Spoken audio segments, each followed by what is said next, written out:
Welcome back. It's another Whiskey Quickie, and today we're looking at a brand that was lost to Prohibition but is now being reborn, and it is W.H. McBrayer Kentucky Straight Bourbon. So I've got some details here, so hang on because there is a lot of history here that I was really unknown about until I started really digging into their website and kind of reading through, and this is like the abridged version when we start getting into this. Should I take a seat? You should probably, maybe pull up a cot because this might take a second. All right. In 1851, after being elected as Anderson County's first judge, W.H. became simply known as the Judge, and this moniker would follow him for the rest of his life, where he went on to be elected to the Kentucky State Senate, but as a busy political career never stopped him from building his own whiskey business. And W.H. was a newly elected senator when he began to give serious attention to his distillery. In 1856, he expanded his operations. But at the advice of his wife, Mary, the judge made the decision to rename his distillery Cedar Brook. Now, Cedar Brook, have you heard of that? Oh, yeah. Okay. All right. Kentucky Owl. It's all starting to come together here. Yep. Oh, wait, it even comes together even more. Just hang on. Cedar Brook would eventually grow to be the world-renowned brand, with every bottle proudly displaying the McBrayer family name as a sign of best quality. Now, I don't have the time to give you the whole history here because you can go read more on their website, but W.H. had connections to W.B. Saffel, Rippey, Charles M. Dedman of Kentucky Owl, and even E.H. Taylor himself, where they were trading hands and selling distilleries back and forth. The judge passed in 1888, but the name of Cedar Brook was sold to Julius Kessler and ultimately fell to Prohibition in 1922. 90 years later, the McBrayers are resurrecting the family business, and in 2016, they have their first release, they started distilling back in 2016, and now they have their first release using a specially formulated yeast strain and heirloom grains. This is a barrel strength of batch 1. Their mash bill that they're using is 88.4% Bloody Butcher corn, 5.8% rye, and 5.8% barley. Wow. So it sounds like a Tennessee whiskey almost. I mean, usually they're in the 80s and 5.5, something like that. True. And you also get like these point differences. Like it seems a little, precise. That's very precise, very precise. It is contract distilled at Wilderness Trail, and it is a sweet mash bourbon.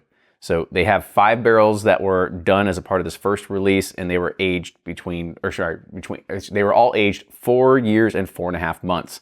It's 103.6 proof, and the SRP is $100. However, all of the bottles were sold out to the McBrayer Legacy Club. So if you want to learn more, you need to go and find out on their website. All right.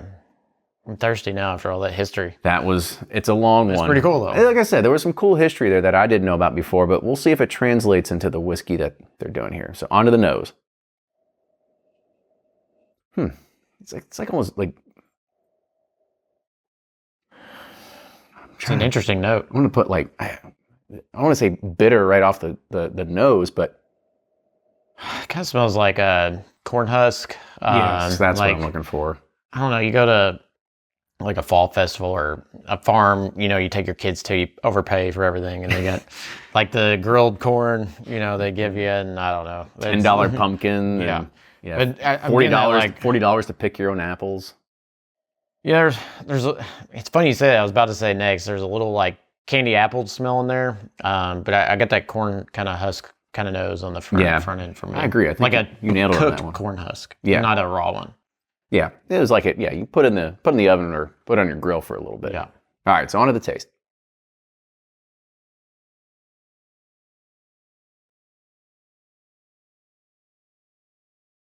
It's interesting. There's definitely has a different taste to it. Yeah, it's like a kettle corn kind of note to me, like a minty taste. And I know, but I was about to say I was kind of moving into like a spearminty kind of taste. Like at the front end, I was kind of getting like strong kettle corn, like caramel, creamy kettle corn, and then it kind of moves into like a rye flavor profile almost. Right. I'm trying to think. Like there's a candy. It's an old school candy that comes in a tube wrapper, and there's like these little wafers that are like a Nico. Yes, those. Like that's what it tastes like to me.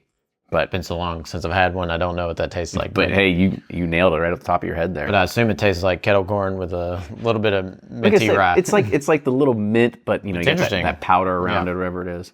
All right, on to the rating here. So on the nose, what are you thinking here? Thumbs up. I kind of like the nose. I don't know. I think it was some different. interesting thing. They're different. I kind of liked it. Yeah. And in the taste.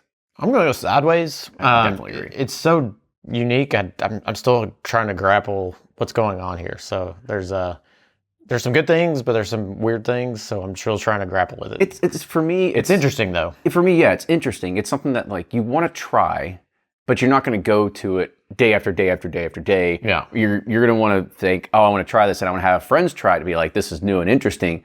But you're not going to say like, I'm going to make this my new staple. Like, Correct. In my opinion, that's the way it's going to go. Yep.